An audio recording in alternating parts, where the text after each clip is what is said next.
Recording now. We're just going to chit chat for a little bit. So do you leave tonight to head back home?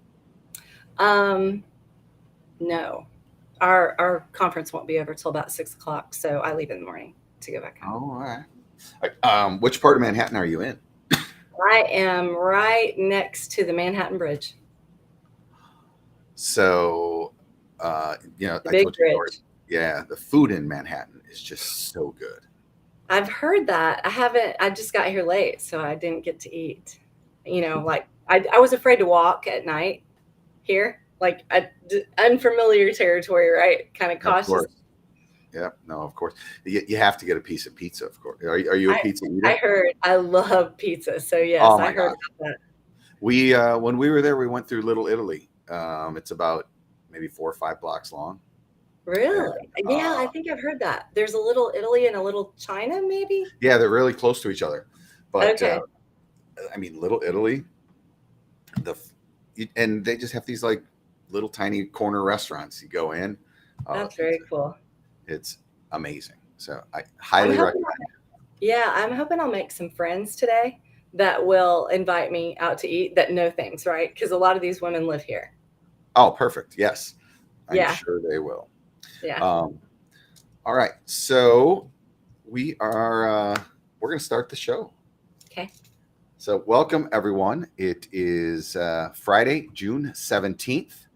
Um, this is the Smart Market call, and we are extremely excited today to have with us Christy Powell. And Christy Powell is, I'm going to let you say what your title. She works with 84 Lumber, and your title is Women Business Enterprise Market Manager. Women Business Enterprise Market Manager. So I'm just going to share the screen here, and let's just talk about 84 Lumber really quickly. They are a supporter of Materials Exchange, which we're, very grateful for. But more importantly, is 84 Lumber is an ambassador, steward, supporter of the industry. You can just see. Look at this is the landing page of their website. It's build your career. Like, they understand that we are a people industry, and it's people first for sure. So one of the other things that many people may not know about 84 Lumber, it's privately held and it's owned by a woman. Yes. It's owned by Maggie Hardy.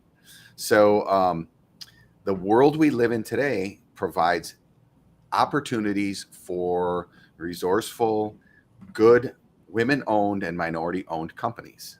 And this is what the topic is today. This is a really big topic.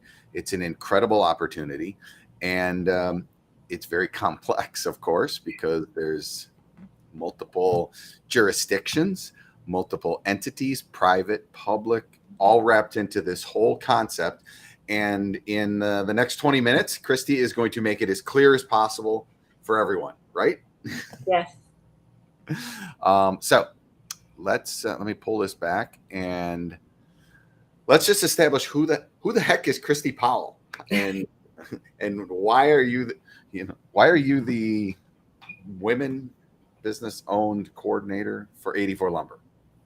So I literally started out in sales kind of as a mishap, and applied for a position at Lowe's, and she said, no, I want to put you in sales. And so it just went from there. I saw a set of blueprints, fell in love, saw that I'm a math and English girl. So reading blueprints was super easy for me to catch on to. And from there, 27 years in the field, boots on the ground, I had amazing customers that they were just really great people. And they took me under their wings at first and taught me everything they knew. Had a couple of really good builders that built their own cabinets, and that's where I started. So I got to learn like the real things that mattered to builders right from the very beginning. So I think that was my success story, and I was very successful. I had a lot of great customers, and I came to 84 about 9 years ago now. It'll be 10 years soon.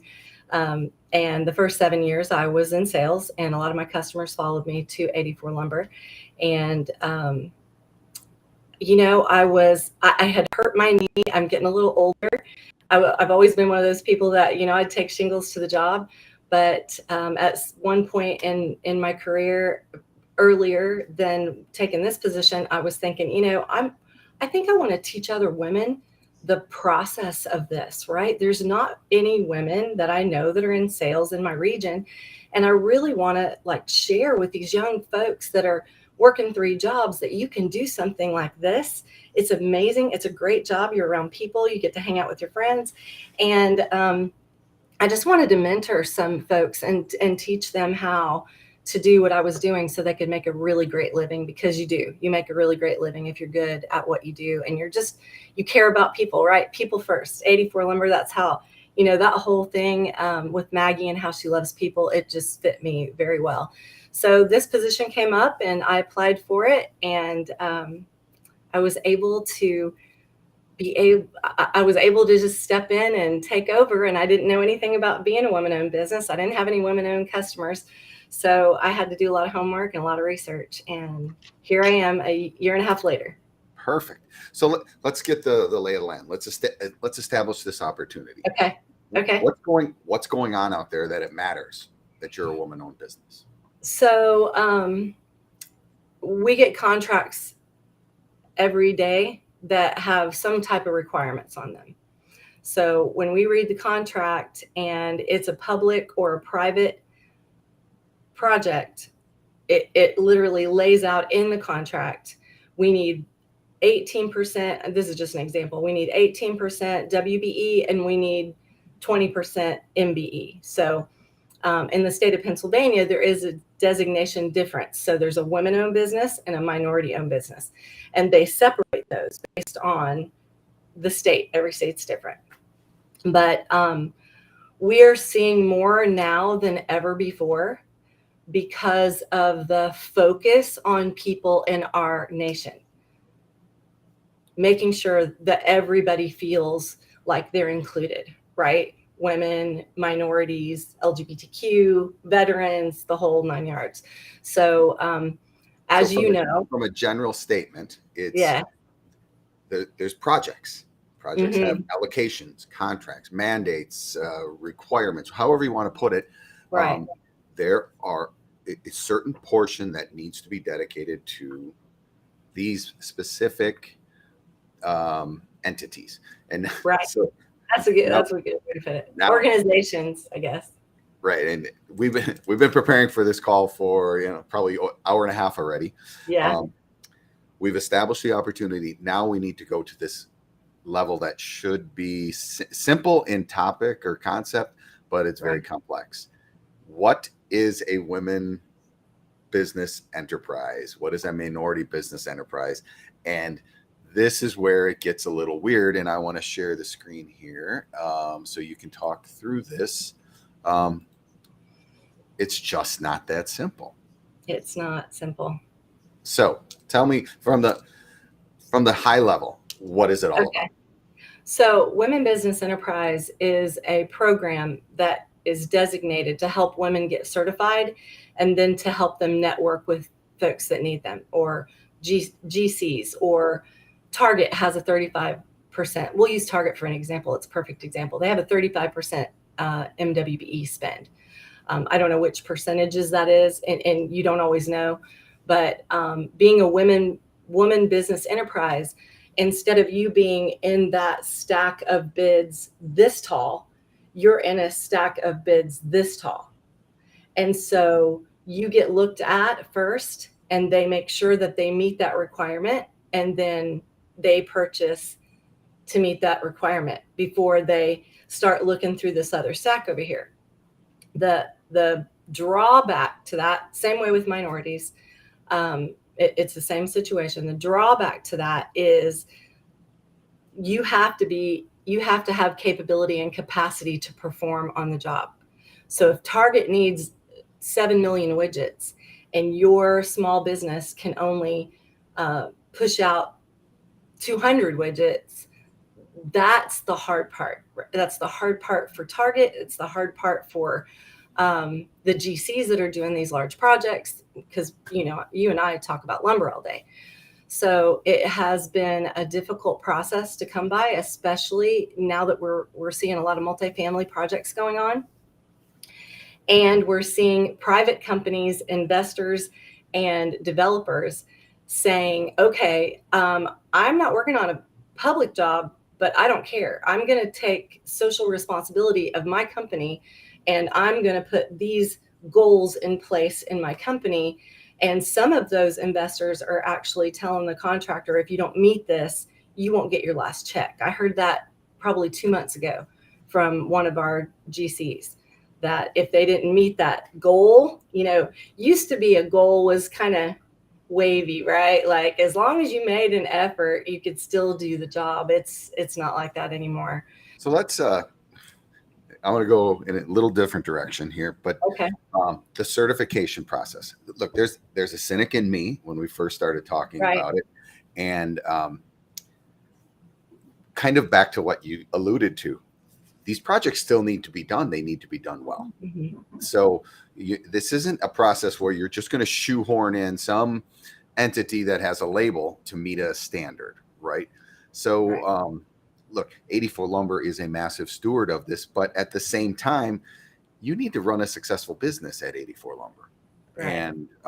And obviously you are, which is part of this program. But where I'm going with it is, tell me about the certification process and how do you make sure a contractor is legitimate? A women-owned contractor, minority-owned contractor is not just a face for some other entity, but a legitimate company as well. So the restrictions, or let's say the guidelines around getting certified, have changed considerably over the last 5 years.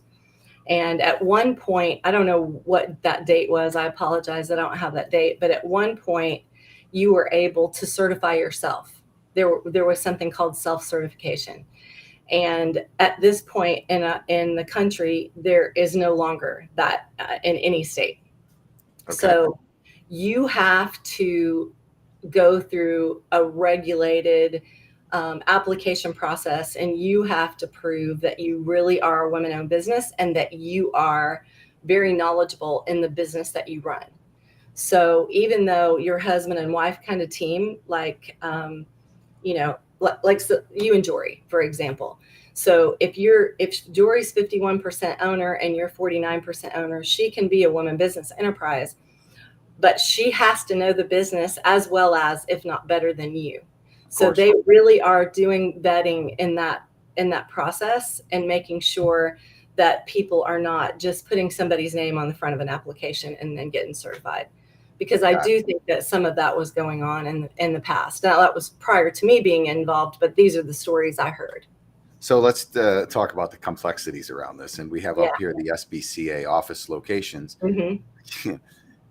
2 states next to each other could have completely different processes, right? Yes, and each city and each county, each municipality may or may not have their own certification process. You're absolutely right. So a good place to start, though, is this SBCA office, correct? Yes, the SBA office, which is the Small Business Administration. Starting here is smart because you've got a counselor in your area that you can connect with, and they will actually tell you all the certifications that are available in your area because they are so different, and they'll guide you on which one you should certify for first, or if you should certify for 3. So we're working with a customer now in Tennessee who is a DBE, which is disadvantaged business enterprise. She's an MBE, which is minority, and she's a WBE. So she's all 3. Wow. So when a contractor has a contract from a public or private entity that says, I need W, M, and D, she's got it all covered. She could do the whole job if she had the capability and capacity. So this particular program set up where they're teaching you what all those acronyms mean. And that service is free, and very few people know about it. And then I'm going to flip to this. This is another now website that you highlighted. That's on the federal side. So this APTAC is on the federal side. So if you see a contract you want to bid on, let's say they need, again, we'll start with 2 million widgets, and you sell those widgets or you make those widgets, and you want to get a government contract and you're not sure how to go about the process, and I'm just going to be honest with you, it's not easy. It's worth it, but it's not easy. You have a free counselor at this website to be able to help you negotiate and procure that purchase, right? Or that sale. So the government purchasing from you. So very, very important to be using these resources. And a lot of people don't even know that they exist. Now, in this particular website and the last one, actually, they have lots of resources. So if you're like me, you can sit down at home for 30 days and literally watch and read every single thing on this page, and you'll know more than 90% of the folks in the country about what it means to be a WBE, how to do business with the federal government. Got it. Okay. So look, we've been looking at this problem through the lens of becoming a WBE and MBE. Let's flip the script and let's talk about doing business with one. Look, you can like this program, you can dislike this program. It's here. It doesn't matter. As long as it's in place and it's growing, which we'll highlight a little bit later, you might as well know more. So I'm impressed with what 84 Lumber is doing. Here's your website. We go down to the bottom and it says 84 registration. So let's click that. And what happens here? So this is where, if you want to do business with 84 Lumber Company as a vendor, as an installer, maybe you're a framer and you want to frame on some of our projects, right? We do some turnkey projects, mostly multifamily, or you want to be a customer, or you just want to be in our database. We've created a database where we are connecting pre-vetted, and I say pre-vetted because it's very casual, pre-vetted women, veteran, and now we're even, because of the need for labor, right? So if you're even a small business, we want you to register here. So if you're certified as a small business, certified as a women-owned business, a minority-owned business, any of those acronyms in the country, okay, there's a lot of them. We want you to be on this database because when we get phone calls from our customers like Messer Construction, we talked about them earlier, we are sharing that database with those customers. So even if we're certified in the area and we get the $6 million framing project, the $6 million framing part of the project, they still have another 7 or 8 million to meet. So even us being big helps, but they still have to have more, right? They have to have minority, they have to have more women. And we're just trying to make that bridge, right? We're trying to help build that bridge. Yeah. So, other, let's say 84 Lumber's competitors out there, one of the things you can do is help your customers. Yes. Help your customers find contractors that help your contractors connect up with customers. Yes. Now, look, we've been showing a bunch of fancy websites and read this, enter here. It's still a people business. So I was impressed with what you said about let's have coffee process. Highlight that a little bit. So I actually started out learning how we could help the most by having coffee with a lot of women and minorities and just asking them, 84 is a people company. We have locations all over the country. What can we do as a large company, women owned, that can help support your business? And so that turned into the Build the Way program, which is, I took all of those conversations, and then we have WBE ambassadors now. And those ambassadors know everything about what we're talking about today. We have, I think, 62 now that are somewhat familiar with the program or very familiar. They're going in stages because we've got a lot of salespeople and managers and area managers. Like, we have all kinds of ambassadors. Like, they could be in the field, they could be, anywhere in the position, but they are knowledgeable. And so they are getting that information into the hands of those in their own local communities. So we meet once a month. We talk about all the things that are going on because, as you know, in the government, it could change on a dime. Of course. So yesterday we were certified in New York, and today we're not. Like, that happens. We lost a lot of business in one day when our certification changed in New York. So it happens based on politics. It happens based on economy. It happens based on a lot of things. Like, it changes. So we keep all those gentlemen and women up to date on what's going on so that they can serve their communities and help women and minorities grow in their own business. So if they're interested in doing business with us, I do encourage our ambassadors to have coffee with them and just get to know them a little bit better, find out what organizations they already belong to.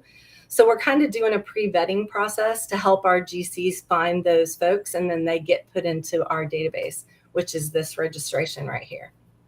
It's such a smart idea.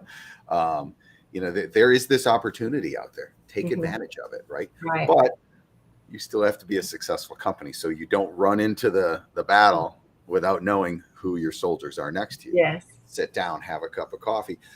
You can figure out if someone is not going to be the right partner. Right. Just because they walk in the door, I'm certified with all this, doesn't mean you want to do business with them, right? Right. And a lot of times, if we can go take a look at their jobs, we want to go look at their jobs. We ask them, hey, what projects are you working on? Let me go take a look at that. I do that all the time, and I encourage our ambassadors to do the same, because I don't want to introduce one of my best customers to somebody who's just saying they do the work. Yeah. Can you imagine? No, I cannot. Walk in with your tail between your legs. No. I introduced you to embarrassing. this contractor, and it came through kind of bad. Oops. Okay. Look, we're talking a lot about facts and forms and that. Let's talk about something that I think is more important, and that is the overall reason of why. Why should we do this? Why is it good for the industry? Look, I'm not going to, shock anyone if I say the construction industry is pretty pale, male, and stale. Historically it's men, especially at the ownership level, white men building buildings with other white men. But it's gotten us this far. But why is it better to do something?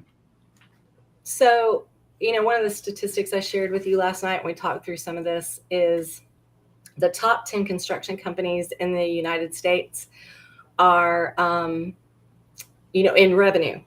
6 of those 10 are either ran by or owned by a female.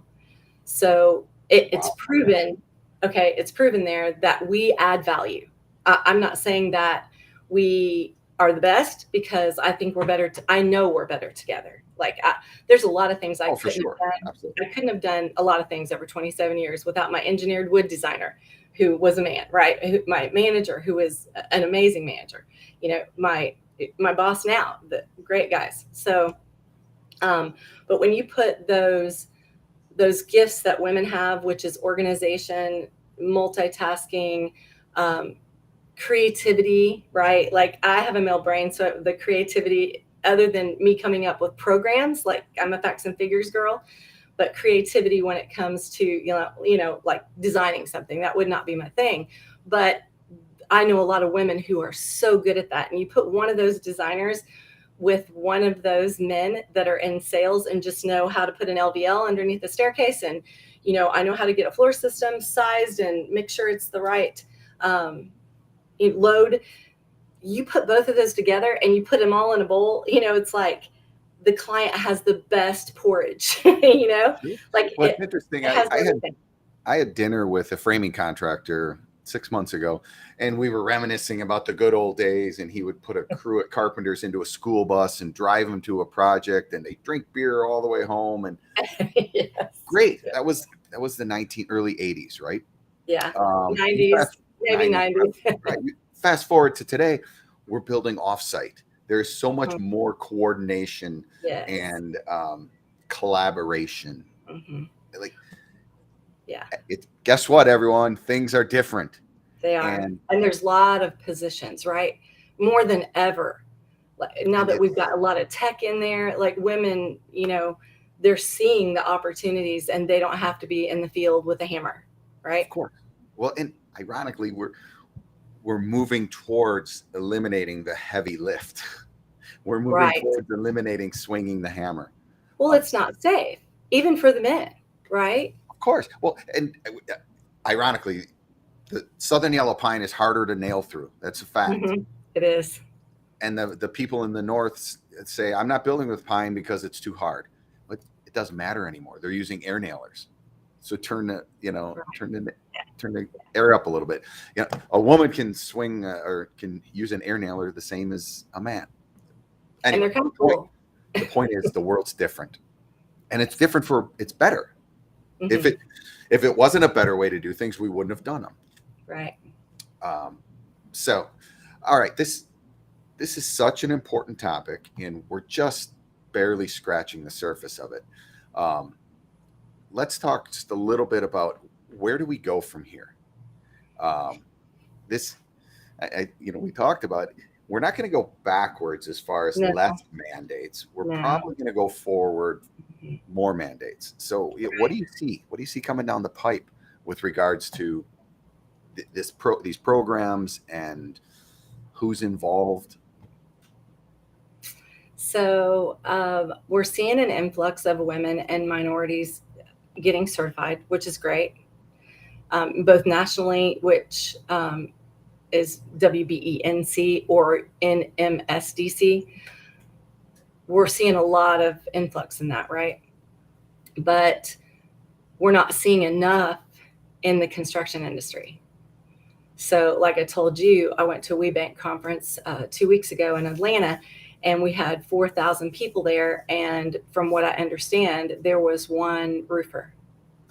So that is a challenge. And that's why 84 Lumber build the way. That's why we did what we did, is we're helping with that process, right? We're getting the word out. There's opportunities here. And let me tell you how big these opportunities are. And don't wait, because it may not be a big deal in your state right now, but working with the government is not a short process. You have to get in there, learn. You want to be a good business owner, right? You want to learn what it means and how to do it before you have the first $20 million opportunity. So that's why it's so important to get it out there. But we're going to see when those $20 million opportunities start happening in your neighborhoods, that everybody in the neighborhood is going to figure out a way, right, to be woman owned or minority owned. And then that's going to happen. It's going to happen. And then that's going to be even harder for us and the GCs and whoever, the Targets and the Starbucks of the world. It's going to be harder for them to determine who has the capability and capacity. So the more folks you have coming to those events and signing up to do business with you, the harder it's going to be, because as you know, labor is shorthanded. So even administrative labor. So I think as we look at the future in 5 years, I think those requirements are going to be higher. I think there's going to be a lot more people that are going to come in and get certified. And then at the end of the day, we're going to be doing more work to figure out who has capability and capacity. Yeah, that totally makes sense. If there's a pile of money in the corner, there's going to be some probably unscrupulous people going after it. So being I hope careful, not, but it's just the way of the world. So being careful, know your customer. I can't give 84 Lumber enough kudos for putting this program together. I mean, it's genius. It really is.